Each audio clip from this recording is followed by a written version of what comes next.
నమస్తే అండి. నా పేరు డాక్టర్ గౌతమ్. నేను ఇప్పుడు సిట్టింగ్ ఎమ్మెల్యే అండ్ మినిస్టర్ అయిన అంబటి రాంబాబు అల్లుండి.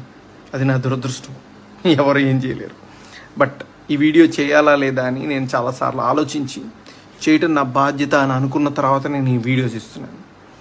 అంబటి రాంబాబు అంత నీచుడు, నికృష్టుడు, దరిద్రుడు, శవాల మీద పేలాలు ఏరుకునే రకాన్ని నేను నా జీవితంలో చూడలేదు.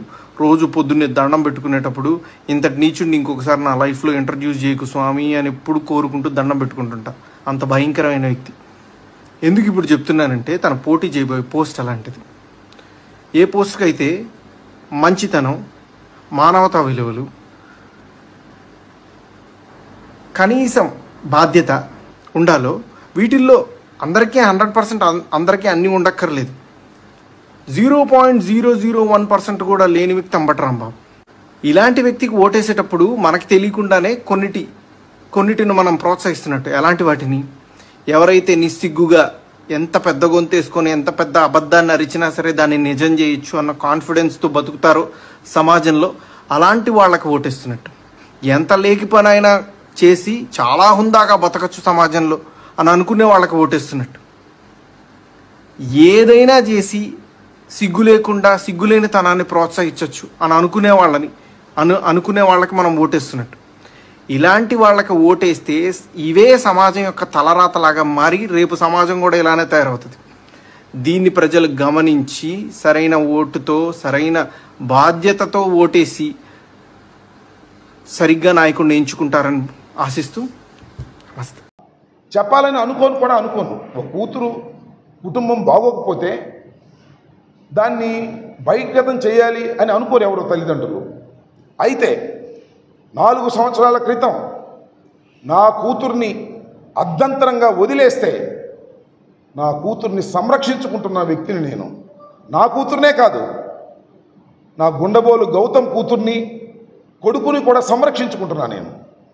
నా కూతుర్ని చదివించుతున్నప్పుడు MBBS అయిపోయిన తర్వాత, మ్యారేజ్ అయిపోయిన తర్వాత చదువు వదిలేస్తే ఇవాళ నేను యాంటీ ఏజింగ్ కోర్సుని దుబాయ్లో నా కూతురు చదివించుకుంటున్నా. ఈ మధ్యన ప్రాక్టికల్స్ కూడా వెళ్ళింది. అలాగే UK కూడా వెళ్ళి చదివించాలని అనుకుంటున్నా. ఎందుకంటే భర్తతో డిస్ప్యూట్ వచ్చిన తర్వాత, లేదు డైవర్స్ అయితే తను కాళ్ళ మీద తాను నిలబడాలి. తండ్రి ఎంతకాలం ఉంటాడు, ఉండలేడు కదా. ఇలా సంరక్షించుకుంటున్నటువంటి తరుణంలో నా అల్లుడి వల్ల నాకు ఓటు వేయొద్దని, నేను దుర్మార్గుడిని. ఎక్కడ దుర్మార్గుడిని అని చెప్పండి? ఏదైనా దుర్మార్గుడైతే నా అల్లుడై ఉండాలి. నా కూతుర్ని వదిలేసిన అల్లుడై ఉండాలి. తన కూతుర్ని కూడా వదిలేసిన అల్లుడై ఉండాలి. తన కొడుకును కూడా వదిలేసిన అల్లుడై ఉండాలి. వాళ్ళందరినీ సంరక్షిస్తున్న నేను దుర్మార్గుని ఎలా అవుతానో ఒకసారి ఆలోచించమని మనవి చేస్తున్నా. నా అల్లుడు మాత్రమే మాట్లాడితే నేను అసలు మాట్లాడను.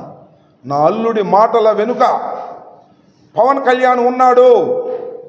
పవన్ కళ్యాణే మాట్లాడించాడు. చంద్రబాబు సపోర్ట్ చేస్తున్నాడు.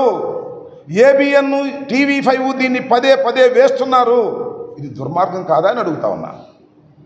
ఒక ఫ్యామిలీ ఇష్యూని ఇంతగా తీసుకొచ్చి రాజకీయ లబ్ధి పొందాలని అనుకోవడాన్ని ఏమనాలి? అది నా ఆవేదన. ఎస్, నేను ఇవాళ సత్తెనపల్లిలో గెలవబోతున్నానని తెలిసిన తర్వాత ఇలాంటి చీప్ ఎత్తుగడలు, చౌకబారు ఎత్తుగడలు, నా ప్రత్యర్థి కన్నా లక్ష్మణ, నన్ను ఓడించాలనుకుంటున్నటువంటి పవన్ కళ్యాణ్, నన్ను అసెంబ్లీకి రానియకూడదనుకుంటున్నటువంటి చంద్రబాబు నాయుడు కలిసికట్టుగా ఆడుతున్న నాటకం కాదా ఇది అని అడుగుతా ఉన్నా నేను. ఏమిటి దుర్మార్గం?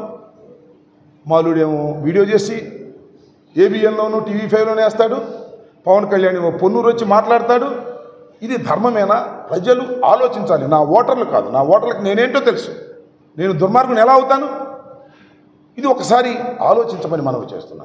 ఇంత దుర్మార్గమైన రాజకీయాలు చేస్తున్నటువంటి వ్యక్తులు నేను మాట్లాడదలుచుకుంటే, ఎవరి కుటుంబంలో డిస్ప్యూట్స్ లేవు చెప్పండి ప్లీజ్.